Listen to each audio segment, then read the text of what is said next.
Hi po sa inyong lahat. For today's video po ay gagawa po tayo ng homemade Charlie Chan my version. At ito po ang ating mga kailangan. Spaghetti, garlic, onions, and paminta. And then kailangan po ang chicken fillet and medium roast peanut, onion leaves and shiitake mushroom.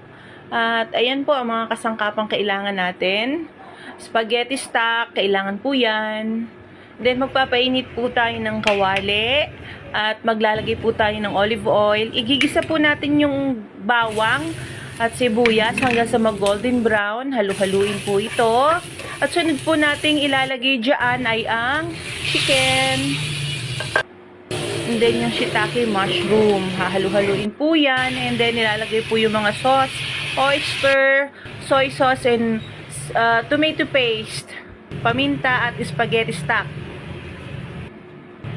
Kailangan po natin ng sauce na medyo thick at lalagyan po ng kaunting sugar para magbalanse po yung lasa. Pero optional po yun, depende po yun sa inyo. Ako kasi naglalagay ako eh. Tsaka ilalagay na natin yung spaghetti, nuts, and chili flakes. And then, yung onion leaves, mekos-mekos lang. At ayan na. Enjoy eating!